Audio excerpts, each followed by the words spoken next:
Miller, thank you kindly for joining us on the I Love CVille Show. It's great to connect with you through the I Love CVille Network, a show today presented by Otto Turkish Street Food on Water Street. You have to try the place.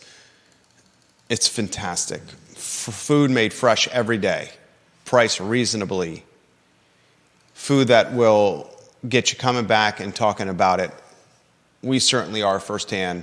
Judah adores this place. Did you bring your parents to Otto Turkish Street Food? I wasn't able to last week. They went out of town, so when they come back, we're definitely going. Fantastic. Owned locally by two guys that are kind and considerate and really looking to call Charlottesville their home long-term. Otto Turkish Street Food. Guys, today's show is loaded with information. Jim Ryan in the Crossfire on grounds yesterday. Can you imagine coming out of a meeting with a student group, with the student group with just a couple of students planned to be in attendance, and then the students walk out of the meeting, a meeting that's been on the schedule for a long period of time, and as he walks out of the meeting, he is in front of 30, 40, 50 students with their hands painted red and held in the air, the metaphor of you have blood on your hands, and then start chanting commentary about Jim Ryan with his name in the chants. Mm-hmm. That happened yesterday on grounds. Yeah. To the point where the Daily Progress covered this event. And the Daily Progress, I'll talk about the paper of record here in a matter of moments and how they've covered this entire pro-Palestine protest on grounds. But the Daily Progress describes Jim Ryan and his underlings in his cabinet walking away from the blood on your hands protesters as they're chanting Jim Ryan's name, as if President Ryan is leaving a back alley street fight with his tail between his legs. A lot we're going to cover on today's program, ladies and gentlemen, including how this could impact graduation, which is now a week and change away.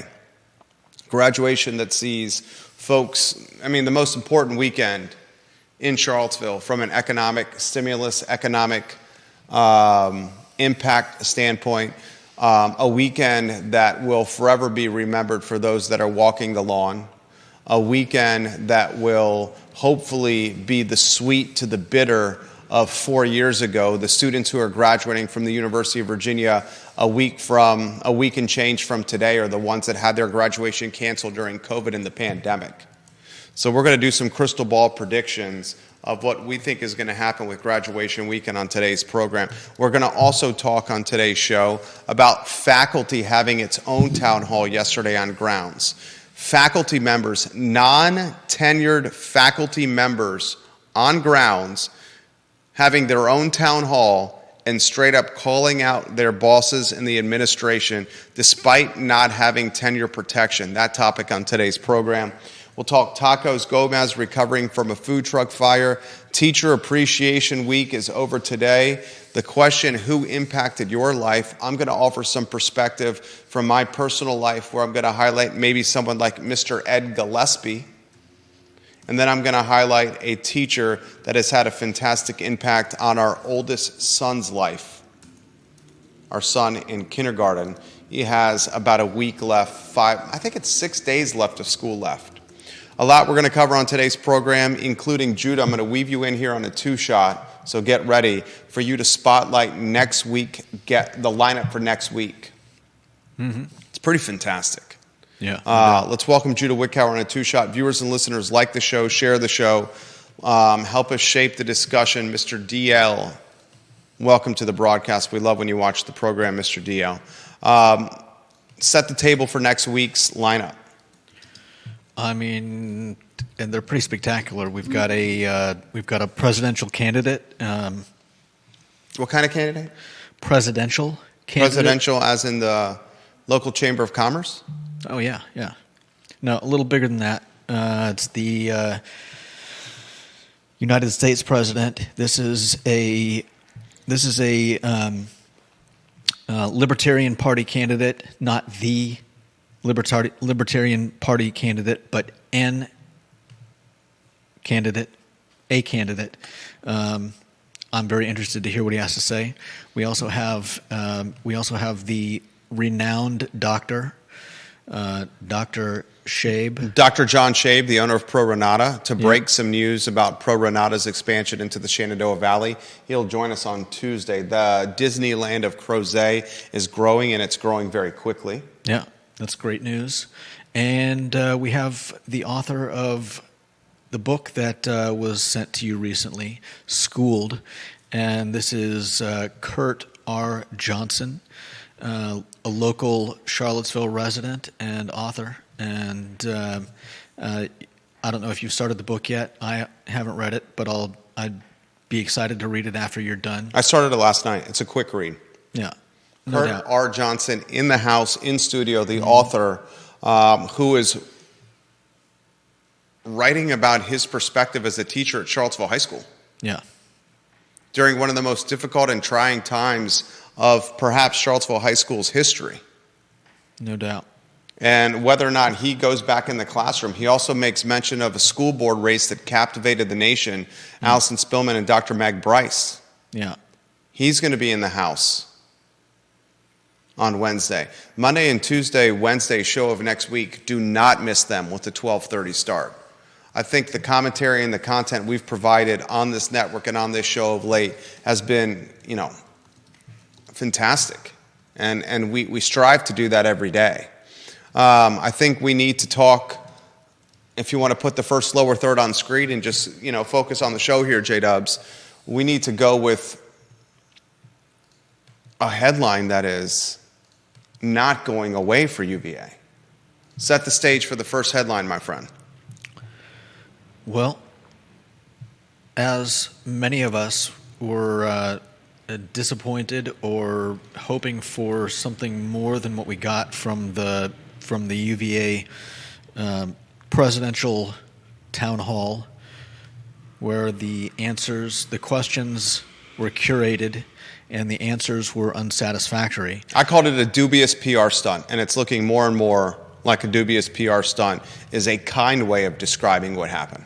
Well, I mean, a PR stunt is, generally for PR purposes, and it seems like if that was their PR stunts can backfire. Well, this one definitely did. This one has not only backfired, some would say has been engulfed in flames. Yeah.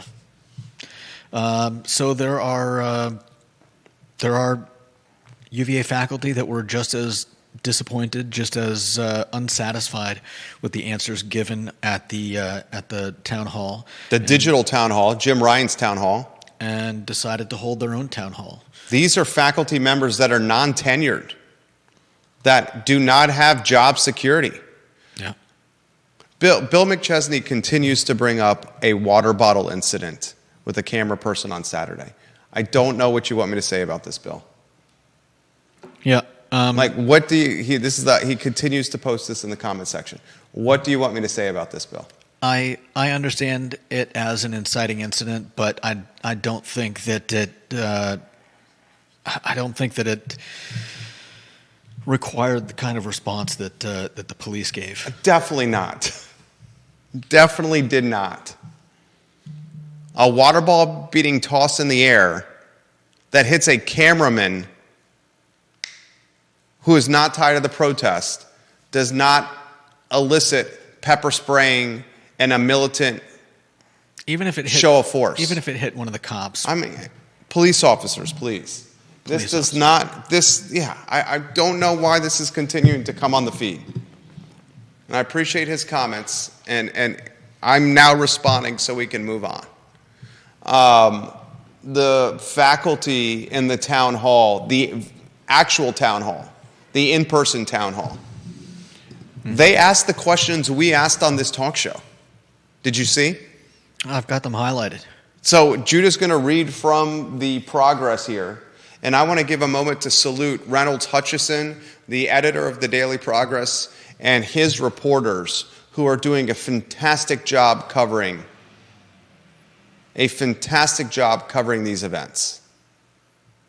I have held the Progress accountable in months or years past and have asked about its future. If Reynolds Hutchinson and his multi-award winning, Virginia Press Award winning editorial staff continue to churn and produce copy and coverage like we're seeing of the pro-Palestine protests on grounds at UVA, your readership and your subscriber base will increase and the advertising revenue will follow. You should be saluted. I hope that gets back to him. I hope that gets back to him. The questions from the in-person town hall with faculty at the University of Virginia. Let's ask those questions, and then you can replay the tape or look at the show earlier in the week. These were the exact questions, almost verbatim, we were asking on this talk show earlier in this week. Judah, those questions, please. These are from non-tenured professors that risk potentially losing their job. Normally, when you have this kind of outspoken commentary or this straightforwardness, it comes from tenured professors. These are associate and assistant professors here. Those questions from the town hall, please. So here are chief among the questions that the university has failed to address. Who were the four mysterious men in black? This is a question that you've been asking. Who UVA President Jim Ryan said joined the encampment Friday night near the university chapel and posed a threat to the safety of the community. And again, as you've been asking, if they wore masks and helmets, as Ryan said, how did university police identify these individuals as known to law enforcement? Bingo. And how would university police be identifying them anyways? Where were UVA's on-site medical personnel who UVA Police Chief Tim Longo claimed treated everyone who had been exposed to pepper spray? And I think this leads into one of the big questions that the faculty were asking, which is why is President Jim Ryan lying on a digital town hall? And I'll push back on that. Here's how I'll push back. Is he lying or is he misinformed? It could be. And which is worse? Yeah, that was what I was going to say.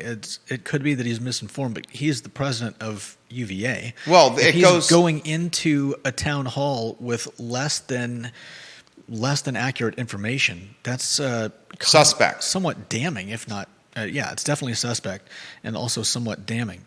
And well said. You know what would have solved that issue? What would have prevented this misinformation potentially from happening if he in fact is misinformed? If he was on site during the protests, as opposed to a off-site command room, aka bunker, where he's not on the front lines of a critically important event that's happening at his school. No doubt. And the last question, which we've both talked about. What are UVA's official rules on erecting recreational tents on grounds? Question I had. And why were guidelines referring to those rules changed hours before police broke up the protest encampment on Saturday? There it is. I think that one's less important. I completely disagree. For me, because I completely disagree. As I've said, if they've been told for days on end not to erect tents, it doesn't matter what the rules for the school are. I don't agree with that. We can okay. respectfully agree to disagree on that. I know. We can respectfully agree to disagree. Yeah. If you're told by someone outside the studio that is law enforcement that you cannot go 25 miles an hour in a 25-mile-an-hour zone, are you not going to question that? So you would be fine with the Market Street Park being completely covered by tents during allowable hours? I don't see how that's help me go with where you're thinking here. Well, the reason why that the tents were allowed at Market Street Park is because Sam Sanders allowed them to be in the park. He changed the rules. Right, but the rules only state that you have to be out of the park by curfew. I believe it's 11. It's 11 o'clock is the curfew until like maybe 7 in the morning. I think that's probably right. The point being, I'm trying to please help me understand the point. the point is, would you be fine with the tent being covered, the park being covered with tents? I'd have an issue with that. So would I. But the rules say you can't have tents in the park. The rules say you can't have tents in the park after a certain No. time. The rules say you can't have tents in the park now. At any time whatsoever? Yeah. Okay. Clearly the rules say you can't have tents in the park. It says you cannot have tents in the park. Where does it say this? Find it. You can find it online. The UVA rules, whether a mistake or whether absent-mindedness or whether a slip of judgment, the UVA rules said you could have had tents. Yeah. For recreational purposes, I believe the language was. So the rules said you could have had tents. And then the folks that were posting tents next to the chapel on grounds could have also made reference to the tents utilized during UVA tailgates, the tent next to the sand volleyball court, saying, hey, we're doing the same thing. And I still say if the police have asked them not to erect tents. We'll agree to disagree on this, and for the sake of the talk show, we're not going to go down this rabbit hole again. I think you and I are in disagreement on this. The folks in the faculty town hall seem to sit on my side of the fence here. Well, they're asking the question, and everybody keeps asking the question, and I think the folks at the faculty town hall are straight up saying you changed the rules on us. Yeah. Okay, and they're saying that's not right, which is exactly what I'm saying. And I understand that, but the police had been asking them not to erect tents for the entire week. We're going down the rabbit hole again. We have laws that cannot... Okay. You get somebody that comes up to you that says, the speed limit right now is not 25, it's 10 miles an hour, and you better go 10 miles an hour. You're not going to have a problem with that? It's the same thing. Not really. Was there a good reason for asking for it? We're not going to go down this rabbit hole. I'm not going down the rabbit hole. Okay. I keep bringing it up my again. point is this. The people that were on the front lines of the protest are straight up asking, why was the rules changed with the tents, which is what I'm saying. Yeah. Okay.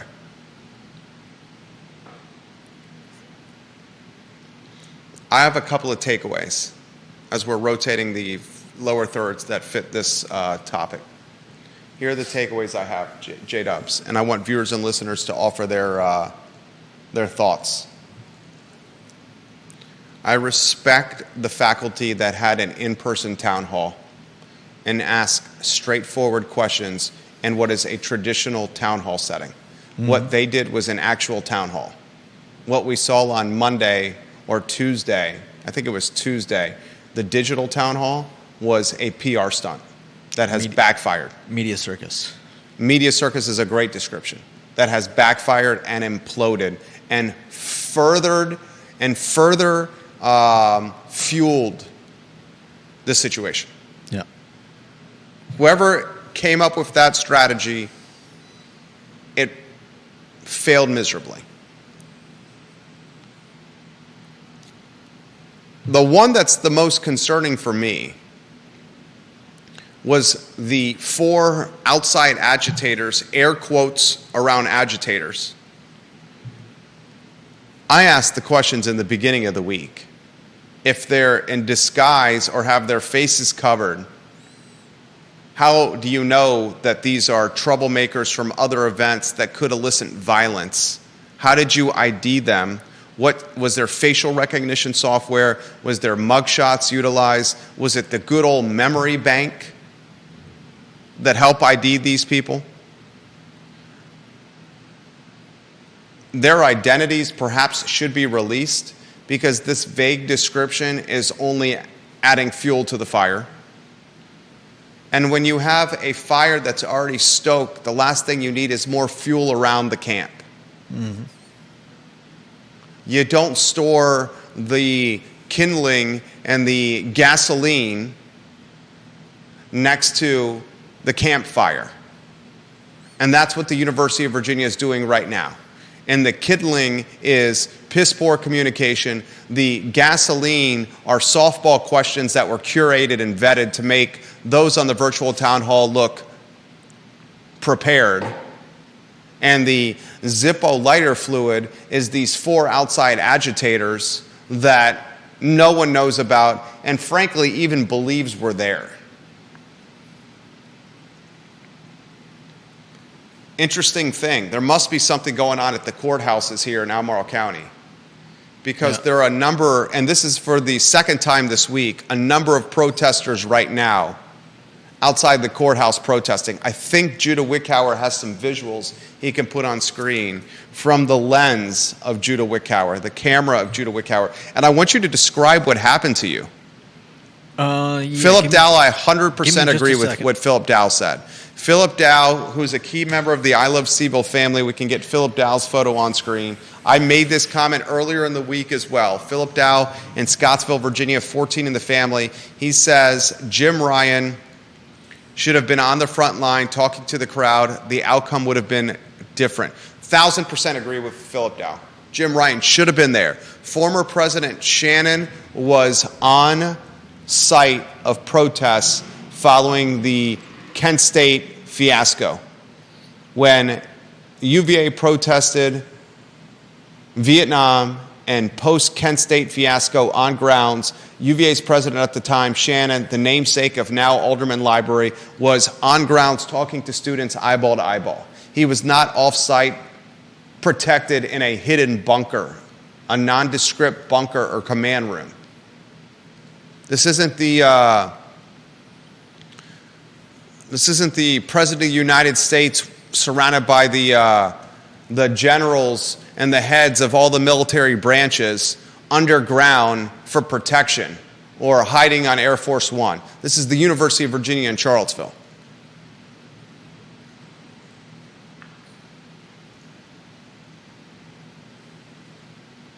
And when it comes to graduation, what's happened from Saturday until now further fuels my crystal ball, or further offers clarity for my crystal ball that graduation is certainly going to be interrupted. Oh, definitely. Let us know when those photos are up. And then I want your firsthand anecdotal of what happened to you when you were taking these pictures outside Albemarle County Courthouse. All right, I've got the first few in. Let's see, here is the first one. As I was curious as to what was going on, I started to get a little closer, pulled out my phone, took a picture. Here is the second photo. Getting a little better shot at the scope of the people waiting outside the courthouse. And how many people were out there? I mean, I couldn't count. There were, I would guess, just at a quick glance, 50, 60? 40 or 50, yeah. Okay. Then came around to the side, got a different view, and I started to notice some people up the stairs who were all holding their arms up in the air, and some of them had objects in their hands. I was a little curious as to what was going on with that, and eventually found out. I don't have a really good picture, but you can see in this next picture that a few of these people are giving me the eye. And apparently they weren't very happy with me taking photos, I guess. None of them were at all hostile, confrontational, but it was... They created a human barricade and utilized... It was very curious. I didn't realize at first what they were doing, but like 8 or 10 people... Self-awareness start well, they're walking in my direction. 8 or 10 protesters are walking beeline straight to you. They're not walking straight at me. There was about, I don't know, 20 or 30 feet between me and the crowd. Okay. They walked about... You got pretty close. They walked about 10 feet out from the crowd, and... They see Judah with his iPhone taking photos of them. But then, he's down on one knee, snapping pics like this with a light, with a camera. I'm okay. Go ahead. That's not how it went. I just snapped some pictures. I'm looking around. I'm curious. And, like I said, they didn't make a beeline. They weren't staring me down or anything. But they walk about 10 feet out. Then they all turn their backs on me and put their hands in the air. And some of them had, like, shirts or, square pieces of cloth. And I was like, I wonder. At first, I'm just like, I wonder what they're doing. And then What are they doing? And then I'm like, are they trying to block me from taking pictures? I mean, like, I've already taken 5 or 6 pictures, and I just put my phone back in my pocket. So I'm like, what are they doing? And then one of them turns their head and is like glaring at me, and I'm like, are they mad at me for taking pictures? Like, come on, this is 2024. Who doesn't have an automatic photo taker in their pocket at all times? And how could these people expect no one to take photos of what's going on? It was very curious, and so I just continued to stand there for another minute with my phone in my pocket, like looking at them when they turn around, like, is all this for me? Judah, is all this for me? God. Like, really? Joe, stand up and show everybody what you're wearing right now. I thought it was the Bounty Man. It's the Brawny Man. Is that right? Yeah, it's the brawny guy. Judah's the brawny paper towel. I mean, I don't know. Spokesman and ambassador. Mind you, much. it is May 10th, and my friend is wearing a flannel red shirt and an undersleeve long shirt. No, can you stand up, cross your arms, and go? I mean, they're not gonna. There we go. Is that? You can do it with the studio camera over here. Okay. You don't have to if you don't want to. I think it's great. We basically have the Brawny Man. Sans lumberjack axe. He forgot his axe today. God, could you imagine if you had gone there with an axe in your hands? Oh, that would have been great. There's the Brawny Man. What's the Brawny Man do? Axe over my shoulder. Yeah.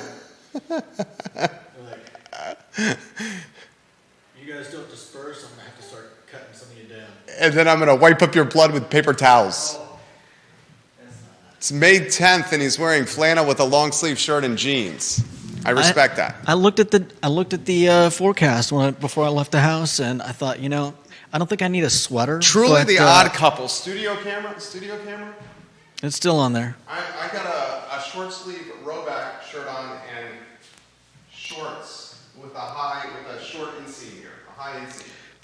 I'm just glad they're not jorts. I don't wear jorts. No jorts for Jerry. No jorts for Jerry. Deep Throat, we're going to get to your comments here. Stacey Baker Patty, she says, I thought it was a virtual town hall. Stacey Baker Patty, there's been 2 town halls.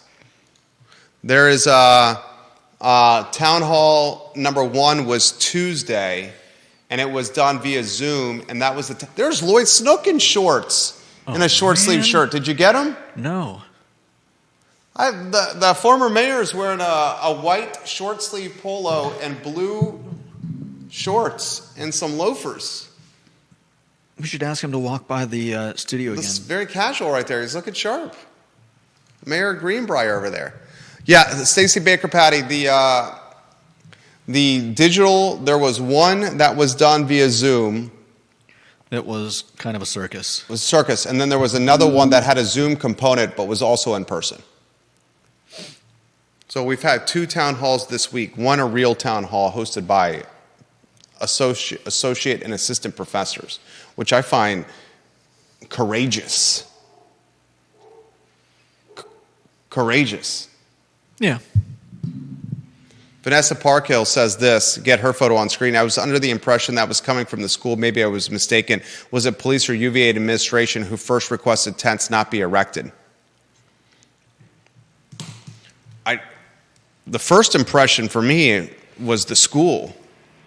I mean, frankly, the first impression, I think, was the governor, who said we're not going to have encampments on grounds. The governor made that statement to Bloomberg, we're not going to have encampments on grounds. Deep Throat agrees with Judah about the tents and the changing policy. He said Ryan addressed this in the town hall. He argued convincingly that this was always against the rules, but they changed the wording to be absolutely clear. He said that was maybe a mistake or a bad look. And that's the pushback I'm going to offer this. I'm going to say this, okay? Ryan brought up the tents and the town hall, and Judah and Deep Throat are in agreement when it comes to the tents about being a technicality. But even the president who's been in the Crossfire, and we're about to tell you about a blood on your hands protest type Crossfire, he even said, Judah Wickower, this. The tents could have been handled way better. We mismanaged the handling of the tents. He said that. Yeah, no doubt. And we don't know who changed the wording. I don't think that was authorized. I think somebody saw that there was a discrepancy and took it upon themselves to make the change. You are bananas if you don't think that made it across Jim Ryan's desk or Jim Ryan's purview. You are bananas if you don't think Jim Ryan authorized the changing of the wording online. I'm not speculating. I'm using his own words from the town hall. So you can call him a liar if you want, but by his own admission, it was not well done, and it wasn't authorized. You can call me wrong. You have a president that is in a command center. Okay. Trying to manage a protest that needed the state police and pepper spray and militant Red Rover playing. And you're telling me one of the key issues, tents and a policy online, did not cross his desk or did not touch his fingertips. No, that's not what I said. I'm saying that the person that made the change was not authorized. That could be... I find that incredibly far-fetched. Okay. Agree to disagree on that one. You're not disagreeing with me. I'm just relaying what he said in the town hall. What does your instinct say? My instinct saying that in this case, with all of the mess around what's been going on, it appears like there is not a lot of good communication going on anywhere with any of these people. That's fair. Does your instinct say Ryan authorized the change of the language online? You're a common sense man. I've got to say, with the teachers, the faculty pointing out some of the lies that have been told, some of the lies told on the town hall, that's a tough one. I honestly don't know. For the sake of a talk show. For the sake of the talk show, I'm going to say I don't think he did it. What? Okay. I have to respect your stance on it. I find that far-fetched, but I respect your stance. And thank you for giving your opinion for the sake of a talk show.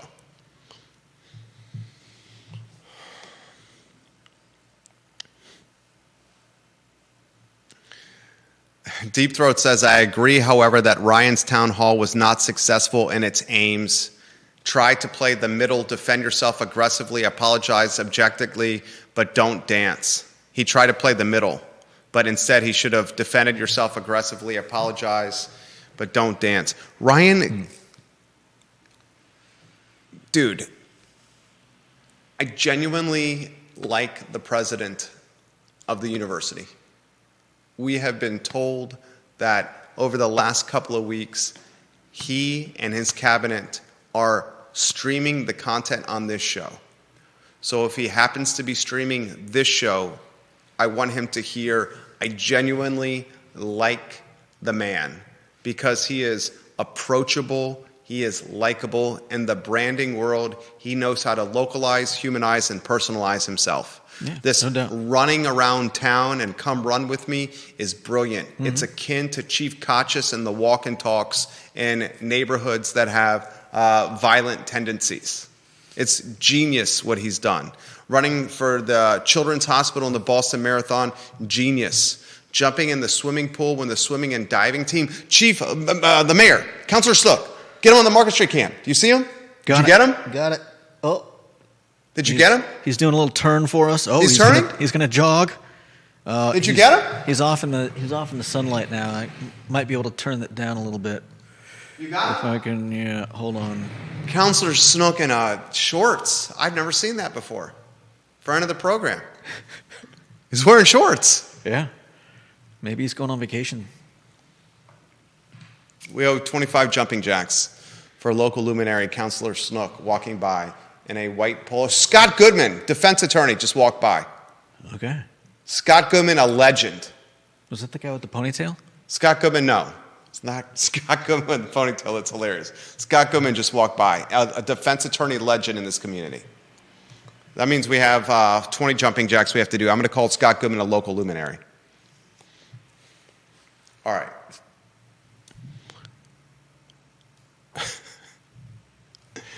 Ryan is losing the goodwill and equity he has banked. Yeah. And every day this goes by, he loses more goodwill and equity. Mm-hmm. And as John Blair has pointed out on previous shows, this is going to be a tough summer for the president as Youngkin has more appointments to the Board of Visitors. The Youngkin appointees do not identify with Ryan. I'll take that back. The Youngkin appointees do not identify with the University of Virginia as it stands today. Yeah. I doubt they would identify with very many universities or college institutions as they stand today. Fair. And Youngkin is strategically appointing folks on the board that are synonymous with Razorblade Burt Ellis's ideology. Is this the early stages of a coup or uprising to oust the $1 million plus compensated Jim Ryan from the president's office and from Carr's Hill? Fascinating. Yesterday on grounds, 3 or 4 dozen students surprised, shocked, and stunned Jim Ryan as he was leaving an office meeting. I think he was going into an office meeting. And you can correct me if I'm wrong, he had a meeting with students, a student group that had tried for months to get a meeting with him. But that's the thing. They tricked him. He went into the meeting, and it was the students that he was supposed to meet with. And then they walked out. Exactly. He went into the meeting. He did, yeah. And then he walked out and said, "What the hell's going on?" They said, no, they walked out and said, the meeting is out here. Right. And they walked out, and he and I think 2 other people came walking out to find a group of students all with their hands colored red. Their hands in the air, painted red, synonymous for... Dude, straightforward. I know. Say it. Caught red-handed or blood on your hands. I didn't think of the caught red-handed. I didn't think of the caught red-handed. There's another angle to this. You could be right about the caught red-handed. My take is blood on your hands. That's the thing. It's got multiple meanings. Multiple meanings, and one of them is rather disturbing. Neil Williamson. Go ahead. I gotta find it just so I make sure I don't get it right.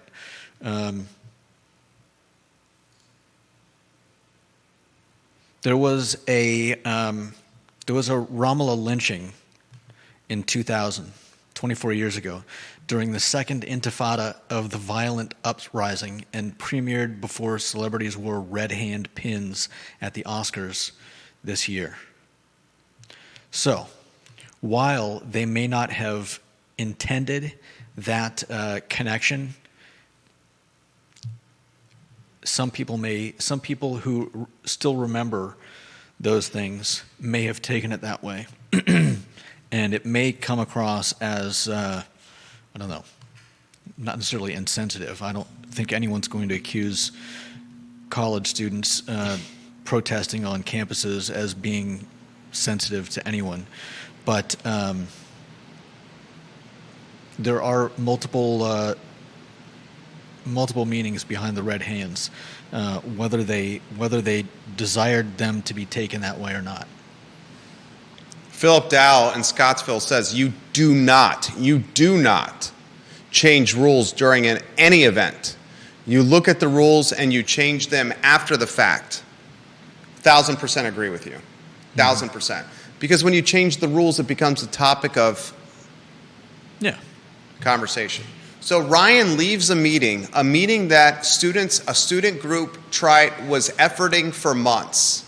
Yep. The student group gets Ryan and his cabinet into the meeting room.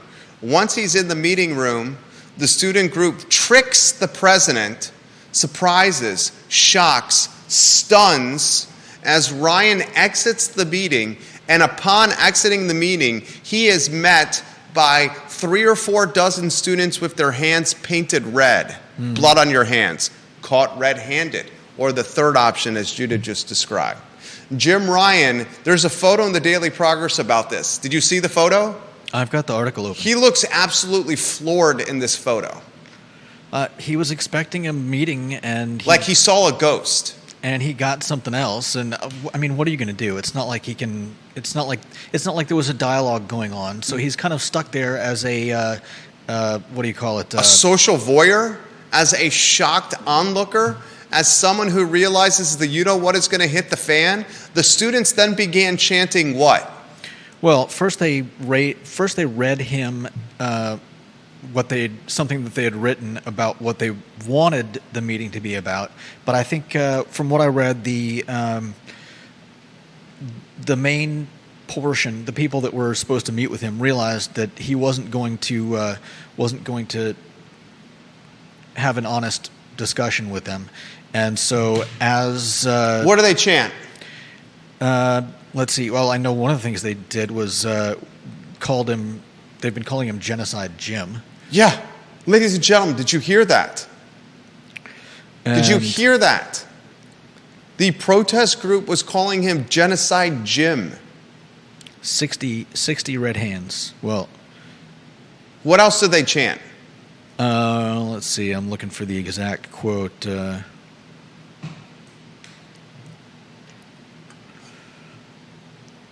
35,000 dead, and you arrested kids instead.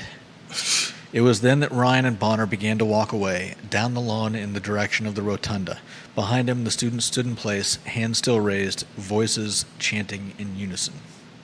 Ryan, you can't hide. You're committing genocide. Which is a little absurd, but come on.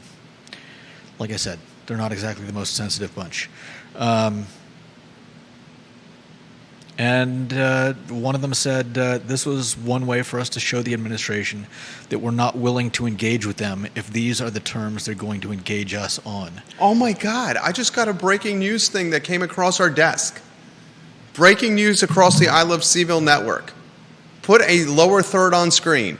Breaking news, Profs, Profs, may not issue grades. And I'm going to relay, thank you for sending this to me. I will not utilize your name. I will read verbatim what you sent to me. They're not allowed to? Or No. They may not issue grades in protest to how this was handled. Wow. To students. You got that breaking news lower third on screen? Yeah. This is breaking news here on the I Love CVille Network that will become part of the news cycle tomorrow. Ladies and gentlemen, it is worsening what is happening here. Do you have the lower third on screen? I do. Holy... Cadiddle Can I say profanity? I promise my wife. Just use cadiddle hoppers. What? Here's the breaking news. A UVA professor in marketing sent an email stating he may not be submitting final grades when they are due May 13th because of their displeasure about what occurred on Saturday. This is the email the UVA professor sent. Holy Patukas. Is Patukas good? I don't think that's a word. What's the word you say? Tookus? Holy Tookus. It just means butt. This is the email. This is insanity what is happening here. Well, if most of the professors at the university go along with that, then yeah, I would say. If it's just one, is it just one professor right now? This is the email. There are live political issues taking place around grounds. Judah, you can confirm it. It's in my Facebook Messenger. Respect the anonymity of who sent it. I'm going to read the email straightforward. There are live political issues taking place around grounds. I don't mean to alarm you, but it is possible this could affect when I submit the course grades. I am sympathetic to UVA students who have protested on behalf of Palestinians. Some professors are debating whether holding grades is a way to compel the university to resolve concerns about the recent police mistreatment of these students. If this issue is not resolved by Monday, I will email you again to share my thoughts. I understand that this would be a very serious move on my part and that it could affect you. If you are graduating, I may make a separate decision to allow you to graduate. Know that I would not consider doing that without a great amount of deliberation. I will consult with colleagues and monitor deliberations. Speaking of history, we are living it now. I feel that student protests may be shaping President Biden's foreign policy. All right, I am working on getting the grading resolved for you. Hang in there. That is a UVA professor. I have more intel on this that's coming across our desk right now. There is a dean that is responding to this, saying that the dean is looking into professors potentially holding grades hostage. Man. This is grade issuing hostage. They're holding grades hostage. Jesus, if they don't issue grades, what is the concept of a university? I mean, If grades are not issued, what is the concept of a university? I'm genuinely trying to process this on the fly. I literally was told this during the show.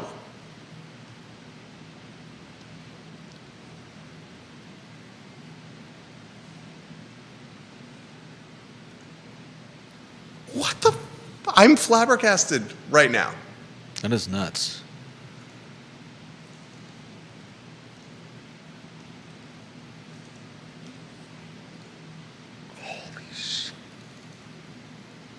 Holding grades hostage?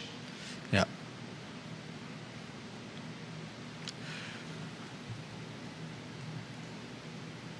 Did it say what they hope to accomplish by that? Where's the company vehicle parked?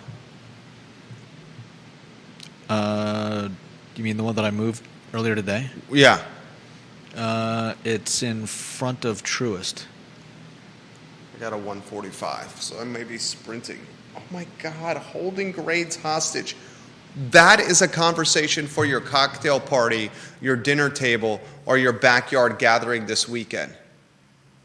No matter how you feel on these events, and I thought these events were handled as about as piss poor as you can get. Mm-hmm. Impacting or affecting or hurting or taking grades away from students, that is absurd. Am I reading this wrong? Compel the university to resolve concerns about the... How do you resolve concerns about the recent police mistreatment of the students? This is crazy. Holding grades hostage? Did you ever see that coming? I was going to ask you, what are the odds that graduation would be impacted by this? Well, they got a lot higher now. Yeah. How do you graduate if you don't have a grade or the credits to graduate? I may make a separate decision to allow you to graduate. What if they don't? Man, I mean, Imagine the parents that have paid in advance for the hotel rooms where you require a 3-day block of rooms. You can't just take the hotel room for one day. They require a 3-day commitment and you paying in advance. I mean, is there the trips that have been planned for over a year? Is there precedent for the university to God, I wish they held my grades hostage. what's the football term? Make a game time decision? No. What do you go around someone into? I don't know. Never mind. Bypass? Yeah, something like that. Anyways, go around someone? Avoid a tackle? No. Crossover dribble? Sidestep? No. Lateral move? Never mind. Shimmy and a shake? It's like a do-si-do? It's got end zone in the. Never mind. Jude's not a sports fan. No, I'm not. But you're guessing everything but Visit Pay Dirt?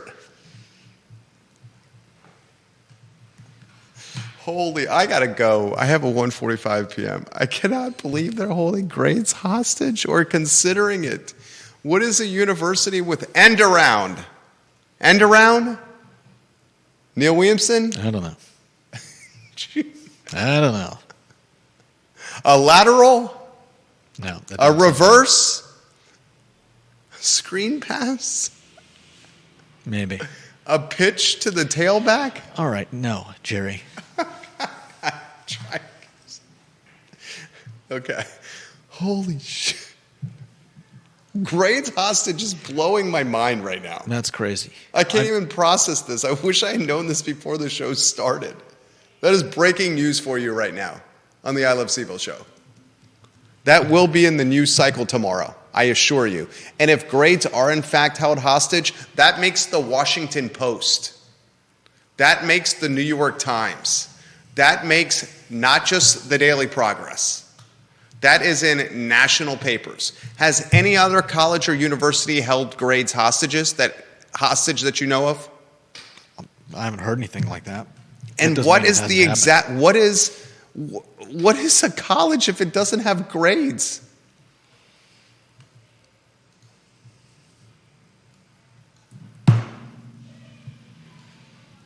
I would, if one of my professors had held my grades in hostage at the University of Virginia, me in my particular case, I think I would have been happy. But I understand and I sympathize and empathize for those that have put in significant work.